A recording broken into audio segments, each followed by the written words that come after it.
അപ്പൊ എന്റെ കുഞ്ഞിന് ഒരു പട്ടിയുടെ പേരിൽ ജീവൻ കളയേണ്ട ഒരു അവകാശം എന്റെ കുഞ്ഞിന് ഉണ്ടോ?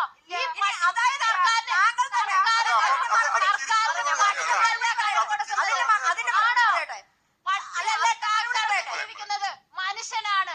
ഈ സർക്കാരിനായാലും പട്ടിയല്ല വോട്ട് ചെയ്യുന്നത്, മനുഷ്യനാണ്.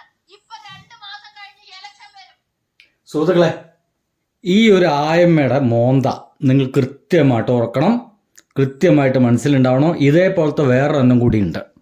ഇതെന്താ വെച്ച് കഴിഞ്ഞാലേ, നമ്മുടെ നാട്ടിലത്തെ നായക്കളെ മുഴുവൻ, ഒരു പക്ഷേ തെരുവ് നായക്കളുണ്ടല്ലോ, ഒരുപാട് കുഞ്ഞുങ്ങളൊക്കെ കടിച്ചില്ലാണ്ടാക്കുന്ന, മാന്യന്മാരേക്ക് രാവിലെ ഒന്ന് മദ്രസ പോകാൻ പോലും സാധിക്കാത്ത രീതിയിൽ കുഞ്ഞുങ്ങളെ പിന്നാലെ ഓടിക്കൊണ്ട് അവരെ ജീവന് ഭീഷണിയായിക്കൊണ്ടിരിക്കുന്ന ഈ തെരുവ് നായ്ക്കളെ മുഴുവൻ സംരക്ഷിക്കണമെന്ന് പറഞ്ഞടക്കുന്ന ടീം, അതിൻ്റെ ഉടമസ്ഥ അല്ലെങ്കിൽ അത് ആദ്യം തുടങ്ങിയ ഒരാളാണത്ര ഇവര്. ഒന്ന് ആലോചിച്ച് നോക്കണം. ഈ ആദ്യം നിങ്ങൾ കേട്ട ഒരു ഉമ്മച്ചിയുടെ വർത്തമാനമല്ലേ, ആ ഉമ്മച്ചിയുടെ ഈ ഒരു വർത്തമാനത്തോട് കൂടിയിട്ട് ഇതിൻ്റെ അടക്കമുള്ള വായിൽ പിരിവെട്ടിയ പോലെ കുത്തിരിക്കുകയാണ്. എൻ്റെ ജീവിതത്തിൽ ഞാൻ വെറുക്കുന്ന ഒരു ജീവി വർഗം ഉണ്ടെങ്കിൽ അത് ഈ ഒരു ടീമാണ്.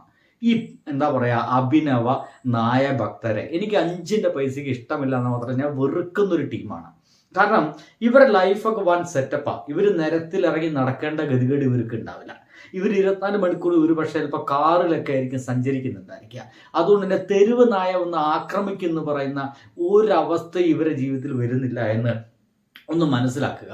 ഇവിടെ തൊട്ടു മുമ്പ് സംസാരിച്ച ആ അമ്മ ചോദിക്കുന്നത്, ഞാൻ അടക്കമുള്ള ആളുകൾ കരം കൊടുത്തിട്ടാണ് ഇവിടെ ജീവിക്കുന്നത്, അപ്പോൾ ഞങ്ങളുടെ കാര്യം നോക്കാനാണ് ഗവൺമെൻറ് ആദ്യം പ്രാധാന്യം നൽകേണ്ടത്, അല്ലാതെ ഇവിടുത്തെ നായ്ക്കളും പട്ടികളും എല്ലാം കരം കൊടുത്തിട്ട്, നായ്ക്കൾ കരം കൊടുക്കുന്നുണ്ടോ, നായ്ക്കൾ വോട്ട് ചെയ്യുന്നുണ്ടോ, ഒരു പക്ഷേ ഇതിന് വേറെ ഉത്തരമൊക്കെ നിങ്ങൾക്ക് പറയണ്ടായിരിക്കും.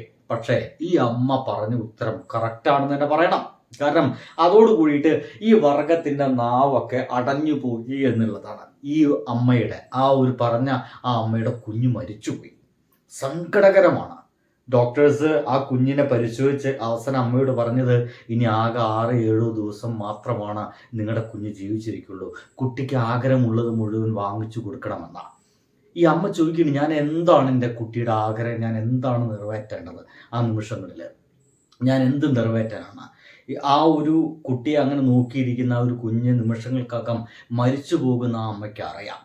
ഇങ്ങനെ അതിദാരുണമായ ഒരു എന്താ പറയുക സംഭവത്തിലേക്കാണ് ഈ ഒരു പട്ടി കടിച്ചൽ, പേപ്പട്ടി കടിച്ചലുണ്ടാകുന്ന നമ്മുടെ അവസ്ഥ.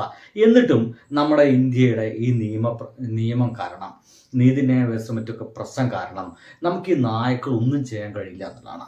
അതും പോരാഞ്ഞ് ഇതിനെപ്പോലുള്ള കുറേ പട്ടി സ്നേഹികളുണ്ട്. പട്ടികളെ ഭയങ്കര പ്രേമമാണ്. എന്നാൽ ഈ മനുഷ്യരുമായിട്ട് ഒരു പ്രേമമില്ല, ഒരു സ്നേഹമില്ല. മനുഷ്യരുടെ ജീവിതത്തിന് 5 പൈസയ്ക്ക് വില കൊടുക്കാതെ ഈ പട്ടികളെ ഭയങ്കര സ്നേഹം കാണിച്ചടക്കുന്ന ആളുണ്ട്. നമുക്ക് വിദേശ രാജ്യങ്ങളൊക്കെ നോക്കണം.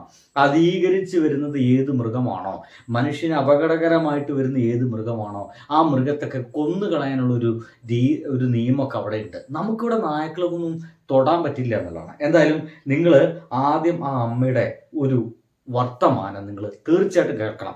അപ്പോഴാണ് നിങ്ങൾക്കൊക്കെ ഈ പട്ടി സ്നേഹത്തെക്കുറിച്ചൊക്കെ ഒരു ധാരണ ഉണ്ടാവുള്ളൂ. ഇമ്മാതിരി പട്ടി സ്നേഹികളെ കണ്ടു കഴിഞ്ഞാൽ ഞാനൊക്കെ പേഴ്സണലായി പറഞ്ഞ് ആ നാട് കടത്തണം. ഓറ്റളൊന്നും ആ ഒരു പ്രദേശത്ത് മാന്യന്മാർക്ക് ജീവിക്കാൻ അനുവദിക്കരുത്. അല്ലെങ്കിൽ ഇവറ്റകളൊക്കെ ഒരു വീട്ടിൻ്റെ ഉള്ളിൽ അടച്ചിട്ടിട്ട്, ഈ പട്ടി സ്നേഹികളെ മുഴുവൻ വീട്ടിൻ്റെ ഉള്ളിൽ അടച്ചിട്ടിട്ട് അതിൻ്റെ ഉള്ളിൽ കുറേ പേപ്പട്ടികളായിട്ട് കയറ്റി വിടണം. എന്നാലെങ്കിലും ഇവർക്ക് ചെറിയൊരു ധാരണയിൽ കിട്ടുമല്ലോ. അല്ലെങ്കിൽ ഇവരെ അങ്ങനെ പറയാൻ പാടില്ലാത്ത സ്വന്തം ആളുകൾക്ക് വല്ലതും പറ്റുമ്പോൾ മാത്രമാണ് ഇവരൊക്കെ ആലോചിക്കുള്ളൂ എന്നതാണ്. കേട്ടോ, ആ ഡോക്ടർമാർ പോലും വിശ്വസിക്കുന്നില്ല. ആ കുഞ്ഞിന് പിറ്റേന്ന് രാവിലെ അവിടെ അഡ്മിറ്റ് ചെയ്തു, ഐസൊലേഷൻ വാർഡിൽ അഡ്മിറ്റ് ചെയ്തിട്ട് പിറ്റേന്ന് രാവിലെ വായില് തുപ്പലെടുക്കാൻ, അത് ആ കുഞ്ഞ് കിടന്നു കൊടുത്തു. വായിന്ന് തുപ്പലെടുക്കാനും നട്ടല് കുത്തി പരിശോധിക്കാനും എല്ലാം നിന്ന് കൊടുത്തിട്ട് ഡോക്ടർ പരിശോധിച്ചിട്ട് വന്നിട്ട് അവിടെ കൗൺസിലിംഗ് റൂമിൽ കയറ്റിട്ട് പറഞ്ഞു, ഇനി കിട്ടത്തില്ല, ഞങ്ങൾക്ക് ഒരിക്കലും വിശ്വസിക്കാൻ പറ്റുന്നില്ല നിങ്ങളുടെ മകൾക്ക് ഇങ്ങനെ ഒരു അസുഖമാണെന്ന്. ഇനി ഉമ്മക്ക് അറിയാതെ കുഞ്ഞിന്റെ മുന്നിൽ ഞാൻ എന്താഗ്രഹം സാർ സാധിച്ചു കൊടുക്കേണ്ടത്? ഈ സെക്കൻഡ് മരിച്ചാൽ മരിക്കുന്നുള്ള എന്റെ കുഞ്ഞിന് ഞാൻ എന്താഗ്രഹമാണ് സാധിച്ചു കൊടുക്കാനുള്ളത്?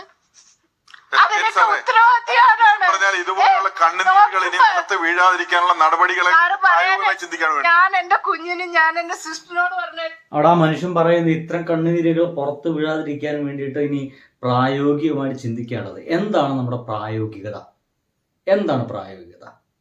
ഈ എന്താണ് ഇതിനെ കൊണ്ടുപോയിട്ട് ഷണ്ഡീകരിക്കുക, ഇനി കുഞ്ഞുങ്ങൾ ഉണ്ടാവാത്ത വിധത്തിൽ ഈ നായ്ക്കളൊക്കെ ഷണ്ഡീകരിക്കുക എന്ന് പറഞ്ഞ പരിപാടിയൊക്കെ ഫ്ലോപ്പാണ്, പറ്റ ഫ്ലോപ്പാണ്, നമുക്കറിയാം. പിന്നെ നമ്മുടെ മുമ്പിലേക്കുള്ള സംഗതി എന്ന് വെച്ച് കഴിഞ്ഞാൽ ആ ഒരു വർഗത്തെ നമ്മുടെ ആ ഒരു ഭാഗത്ത് നിന്നെങ്കിലും ഇല്ലാണ്ടാക്കുക, അതിൻ്റെ എണ്ണം കുറയ്ക്കുക, പച്ച മരത്തിൽ കൊന്നുകളയുക എന്നുള്ളതാണ്.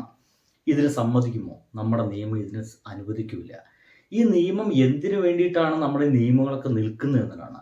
പട്ടികൾക്ക് വേണ്ടിയിട്ടാണോ അതോ മനുഷ്യർക്ക് വേണ്ടിയിട്ടാണോ? മനുഷ്യർക്ക് വേണ്ടിയിട്ടാവണ്ടേ? മനുഷ്യരല്ലേ ഈ പറഞ്ഞ മാതിരി വോട്ട് ചെയ്യുന്നതും നികുതി അടയ്ക്കുന്നതും ഈ പട്ടികളൊന്നും അല്ലല്ലോ. ഒരു കേക്ക് പോലും വാങ്ങിച്ചു കൊടുത്തില്ലല്ലോ. നീ പോയി ഒരു കേക്ക് മേടിച്ചു, ആ കേക്ക് വായിലോട്ട് വെച്ചിട്ട് പറഞ്ഞു അമ്മച്ചി എനിക്ക് ഇതിനൊരു രുചിയും തോന്നുന്നില്ല അമ്മച്ചി, എനിക്ക് കൊള്ളത്തില്ല അമ്മച്ചി എന്ന്.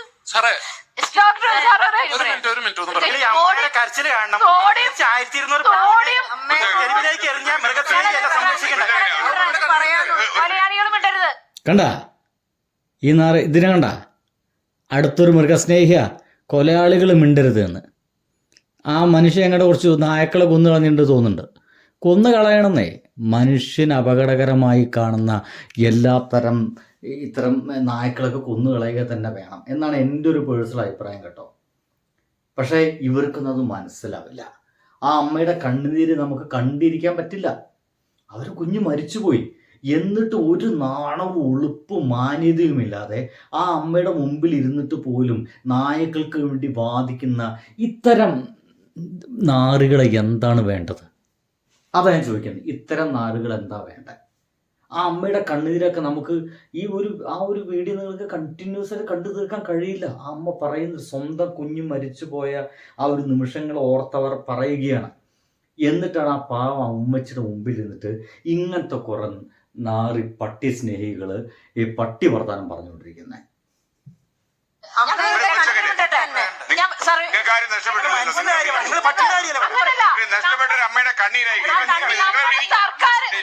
കണ്ടില്ലേ? അവസാനം ഇയാൾക്ക് പോലും പറയേണ്ടി വന്നു, ഒരു മകൾ നഷ്ടപ്പെട്ട അമ്മയുടെ കണ്ണുനീര് വെച്ചിട്ട് വർത്തമാനം പറയുന്നത്. നിങ്ങളിപ്പോൾ മിണ്ടണ്ട എന്നുള്ളതാണ്. ഇവർക്കൊന്നും മിണ്ടാൻ അനുവാദം കൊടുക്കരുത്. അല്ലെങ്കിൽ ഇവർക്ക് അനുവാദം എന്തിനു വാങ്ങിക്കണമെന്ന് എനിക്ക് മനസ്സിലാക്കാൻ കഴിയാത്തത്. കാരണം നമ്മുടെയൊക്കെ ഒരു അടുത്തൊരാൾക്കാണ് സംഭവിച്ചെങ്കിൽ പിറ്റേ ദിവസം ഒരുപക്ഷെ നമ്മൾ ഇറങ്ങി കൊന്നു കളഞ്ഞിരിക്കും. ആ നാട്ടിൽ അതുമായിട്ട് വരുന്ന എന്ത് കേസ് വേണമെങ്കിലും നമ്മൾ ഏറ്റോളം നമ്മൾ വിചാരിച്ചു ഒരുപക്ഷെ പിറ്റേ ദിവസം നമ്മൾ ഇറങ്ങി കൊന്നു എന്നൊക്കെ ഒരിക്കും. ഈ ഉമ്മച്ചും അത് തന്നെയാണ് പറയുന്നത്. എനിക്ക് നഷ്ടപ്പെട്ടതിൽ വലുതായിട്ട് ഒരു മനുഷ്യനും ഒരു പട്ടിയില്ല. എന്റെ കുഞ്ഞിനെ നിങ്ങൾ ആർക്കെങ്കിലും തിരിച്ചു തരാൻ പറ്റുമോ? ഞാൻ കൊല്ലം പറഞ്ഞു. ഇനി എന്റെ പട്ടിയെ ഞാൻ തല്ലിക്കൊല്ലും പട്ടിയെ. എന്റെ കുഞ്ഞിന് വലുതായിട്ട് ഒരു മനുഷ്യനും ഒന്നുമില്ല. ഞാൻ 8 വർഷക്കാലം ഞാൻ കൊണ്ട് നടന്ന് എന്റെ കുഞ്ഞിനാണ് ഒരു പട്ടിയുടെ പേരിൽ നശിച്ചു പോയത്. ഞാൻ ഇനിയും കൊല്ലും പട്ടികളെ. പട്ടിയെ മാത്രം പട്ടിയെ മാത്രമല്ല കൊല്ലാൻ പാടില്ലാത്ത, പൂച്ച കൊല്ലാൻ പാടില്ലാത്ത ഒരു പൂച്ച പട്ടി സ്നേഹി എഴുന്നേറ്റത്തിലുണ്ട്. ഇതാണ് ഇവരുടെ ഒരു രീതി എന്ന് പറയുന്നത്. തൊട്ട് മുമ്പിൽ ഒരു ഉമ്മച്ചിരുന്ന് കരഞ്ഞു പറയുകയാണ് തൻ്റെ മകൾ നഷ്ടപ്പെട്ടതിൻ്റെ കഥ. അപ്പോഴും ഒരു ദയവുമില്ലാതെ ഒരു ദാക്ഷിണ്യവുമില്ലാതെ മനുഷ്യർക്ക് വേണ്ടിയിട്ടല്ല, അപ്പോഴും പട്ടികൾക്കും പൂച്ചകൾക്കും വേണ്ടിയിട്ട് തല്ലുകൂടുന്ന ഇത്തരം നാറുകളുണ്ടല്ലോ. എനിക്ക് മനസ്സിലായത് എന്ത് വർത്തമാനം പറയുന്ന പോലും ഞങ്ങളാരും പട്ടിപ്രേമികളല്ല. ഇത് അടുത്ത പ്രേമിയാണ്. ഞങ്ങളൊക്കെ താങ്കൾ മനുഷ്യാവകാശ പ്രവർത്തകൻ എന്ന് പറയുന്നത് പോലെ ഞാൻ ഒരു മൃഗ അവകാശ പ്രവർത്തകയാ. എന്നെ സംബന്ധിച്ച അപകടങ്ങൾ പറ്റാതിരിക്കുക, ഇതിനു വേണ്ടി എന്താണ് ചെയ്യേണ്ടതെന്നാണ് ഞാൻ ഈ 25 വർഷമായി ദയ ആനിമൽ വെൽഫെയർ ഓർഗനൈസേഷൻ ഇവിടെ സ്ഥാപിച്ചിട്ട്. അപ്പൊ അതിന്റെ one of the founder member ആണ് ഞാൻ. ഇത് നിരന്തരം പറഞ്ഞുകൊണ്ടിരിക്കുക. പക്ഷെ ഇപ്പൊ ഈ മകള് മരിച്ച ഉമ്മ പറഞ്ഞ പോലെ തന്നെ കുട്ടിയാണെങ്കിലും പട്ടിയാണെങ്കിലും ഇവിടെ സംവിധാനം നേരാവണ്ണം പ്രവർത്തിക്കാത്തതാണ് ഈ പട്ടി ഇവിടെ പെരുകാനും കാരണം, കുട്ടിക്ക് കടിയേക്കാനും അത് മരിക്കാനും കാരണം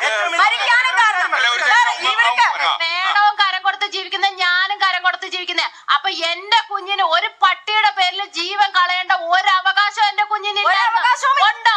ഈ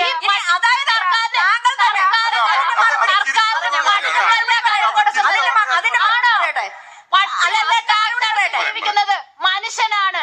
ഈ സർക്കാരിനായാലും പട്ടിയല്ല വോട്ട് ചെയ്യുന്നത്, മനുഷ്യനാണ്. ഇപ്പൊ 2 മാസം കഴിഞ്ഞ് ഇലക്ഷൻ വരും. ഇവരെല്ലാം ആരെ മുന്നിലാ വന്ന് നിൽക്കുന്നത്? പട്ടിയുടെ മുന്നിലാണ് വന്ന് നിൽക്കുന്നത്. ഒരിക്കലും അല്ല, മനുഷ്യന്റെ മുന്നിലാണ് വന്ന് നിൽക്കുന്നത്. അപ്പൊ എന്ത് വേണം? ജനങ്ങള് തീരുമാനിക്കണം. കണ്ടില്ലേ ആ അമ്മയുടെ വർത്തമാനത്തില് ആ ഇരിക്കുന്ന വലിയ വിദ്യാഭ്യാസം ഉണ്ടെന്നൊക്കെ അഹങ്കരിക്കുന്ന, പട്ടികളെ സംരക്ഷിക്കാൻ വേണ്ടിയിട്ട് ദയ എന്ന് പറയുന്ന ഒരു ചാരിറ്റബിൾ സൊസൈറ്റി ഒക്കെ തുടങ്ങിയ ആ ഒരു വായ തുറക്കാൻ കഴിഞ്ഞില്ല. വായ എങ്ങനെ തുറക്കും? കൃത്യമായിട്ട് പറഞ്ഞു കഴിഞ്ഞു. ഇവിടുത്തെ ഗവൺമെന്റ് എന്ന് പറയുന്നത് പട്ടികൾക്ക് വേണ്ടിയിട്ടല്ല ഭരിക്കേണ്ടത്, മനുഷ്യർക്ക് വേണ്ടിയിട്ടാണ്. മനുഷ്യനാണ് ഇവിടെ വോട്ട് ചെയ്യുന്നത്, മനുഷ്യനാണ് ഇവിടെ നികുതി അടയ്ക്കേണ്ടത്. ഇതിനപ്പുറത്തേക്ക് വേറെ ഒന്നും പറയാനില്ല. ബൈ.